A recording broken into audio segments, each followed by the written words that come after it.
those pumps will be lifted up above. So the pumps will be able to continue to pump that wastewater and hopefully not have any spills into our community.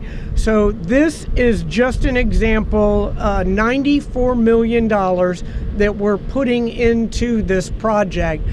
You all recall in 2019, when our administration first took office, we passed the $3 billion pipes plan, and that was to replace the aging infrastructure, water and wastewater pipes throughout the city of Tampa. And we are able to monitor all of those pipes and put them in descending order of the ones that need to be replaced first. And we've been working on that since 2019. And so this pumping station right here at 18th Street is one of 28 out of 228 pumping stations that are going to be improved. And I know everyone knows this as well, but the wastewater is gravity fed. And so our water system is pressurized. So when the water pump break or a water pipe breaks, you know it immediately. With our wastewater, we have to have these pumping stations that will lift that wastewater up to the next level so that it can continue along that downward gravity path. So we are making these improvements for our community each and every day. And we saw the impacts from Milton of the excessive rain, historical amount of rain that we received in a very short period of time, and the impact that that had on our community. And so we are trying to address all of those issues as quickly as we possibly can. And this is just another great example. So now we have, next is someone who's gonna come up, and she's gonna be the one that's able to answer the majority of your questions. And if there's any questions she can't answer, then the next speaker will. So we have Kayla Caselli, our Sustainability and Resiliency Officer, is gonna come up and give a little bit more information about the assessment and about this project. Kayla? Thank you, Mayor. The 2025 Vulnerability Assessment was funded and developed through the Resilient Florida program. We thank our leadership at the state level and the implementers of the program at the Florida Department of Environmental Protection. The assessment focuses on our city-owned infrastructure, looking at the vulnerability to flooding from sea level rise, extreme rainfall, and storm surge through the year 2070. The city's infrastructure, such as buildings, pump stations, bridges, cultural assets, and transportation networks, were evaluated to determine the vulnerability to these risks. Sea level rise is a risk that will increase gradually over the next few decades, with NOAA predicting that the Gulf Coast would experience an increase of 14 to 18 inches by 2050. Alone, this does not pose a large risk to our city, as much of it lies at or above 5 feet above sea level. But when combined with extreme rainfall or storm surge events, as Mayor Castor referenced, it stands to make the flooding caused by these events even worse. The good news is we have the most time to adapt to the effects of sea level rise. As Floridians, we tend to understand that those who choose to live on Tampa's 127 miles of coastline can experience increased risk of flooding caused by storm surge. This flooding could be catastrophic to homes and businesses, as seen in this past fall when Tampa experienced about 8 feet of storm surge during Hurricane Helene, overwhelming low-lying coastal neighborhoods. Some neighborhoods and areas most at risk include, but are not limited to, Palmetto Beach, Bayshore Boulevard, Port Tampa, Sunset Park, and Beach Park. Investing and adapting infrastructure to storm surge will require a variety of approaches. There is not a one-size-fits-all approach to mitigate these risks. In the past, the mindset of flood risk has been seen as the following: the closer you are to water, the more risk you have.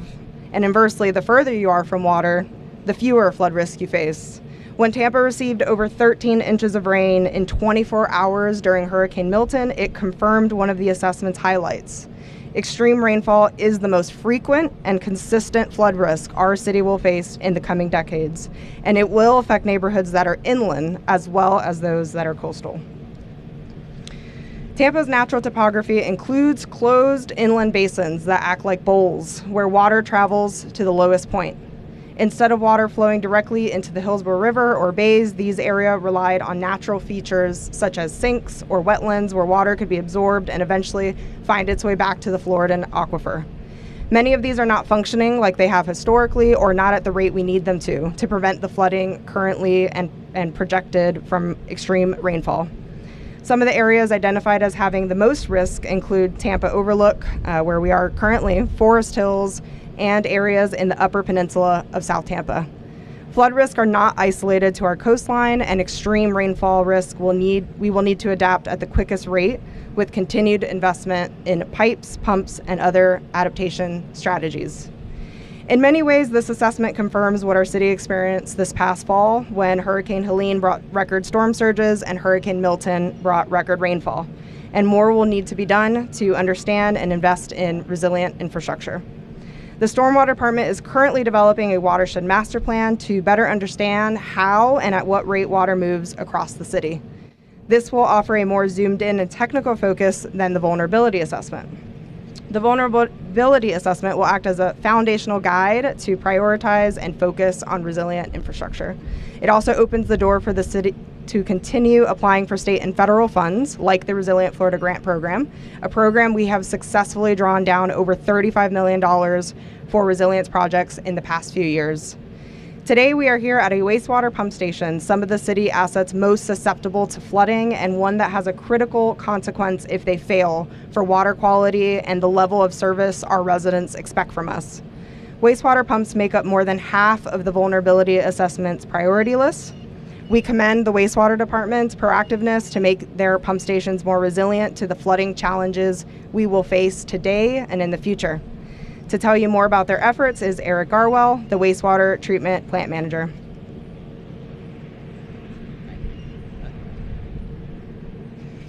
Thank you. The wastewater department had multiple wastewater pump stations that experienced stormwater flooding during last year's hurricane events. This flooding resulted in some wastewater overflows.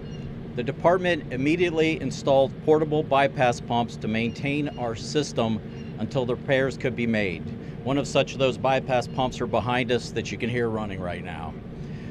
Most of the flooding, wastewater pump stations were constructed over 40 years ago when the standard engineering design was to install the electrical equipment below grade in the basement of the building.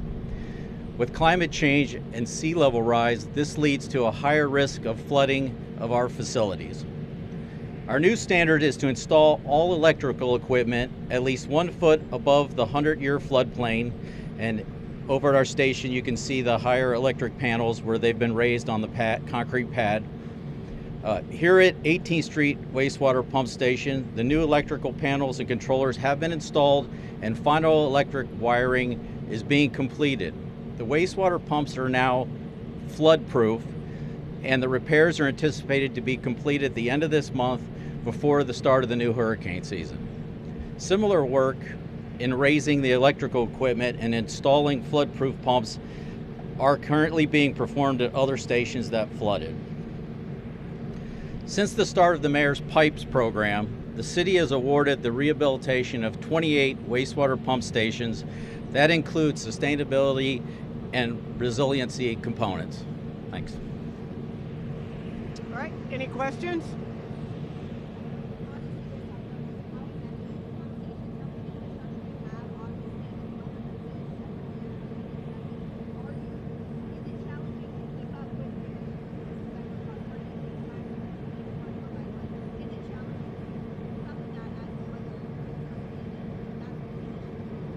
Of course, it is challenging to keep up with, especially these extreme weather events that we have seen. And when people don't really think about, they don't think about wastewater at all, frankly, but they certainly don't think about the fact that we have 228 pump stations just in the city of Tampa. And so rehabilitating a majority of those takes time and funding, as you have said. And back when we passed the pipes program, the majority of our wastewater infrastructure is 80 to 100 years old. And so trying to replace that in descending order from the oldest and most impactful on down, that's the program that our amazing water and wastewater teams have been focused on.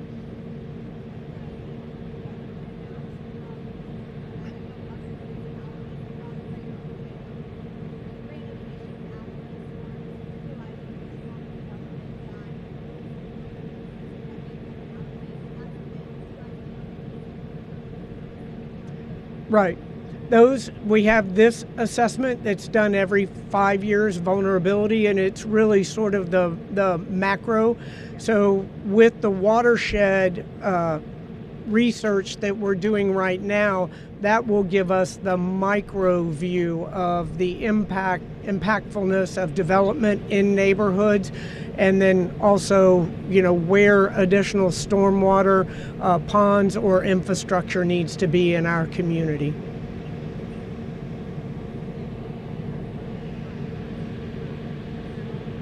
Yes, this is one of the neighborhoods, the overlooked neighborhood, that was impacted by Hurricane Milton. And as you know, a lot of individuals that lived in this particular neighborhood, in the Forest Hills neighborhood, didn't have flood insurance. But as Kayla said, this water is going to settle at the lowest point. And just an example, Forest Hills, there are 9 stormwater ponds that all from the county that all settle into the Forest Hills area. So a rain event like that, with that much, almost 2 feet of rain in a 24-hour period, there's no system that can handle that.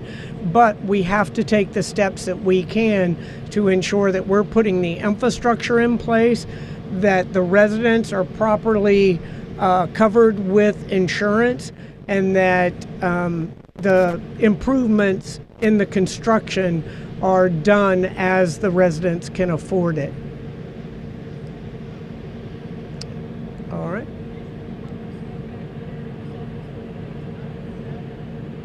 Those electric panels you see right there? Yes, those electric panels that you can see on the top of the slab, those were inside that building down low. So when the water came up, it flooded the inside, shorting out all the equipment. And how much is this project? We haven't got it. Okay. All right. Thank you, guys. We appreciate it.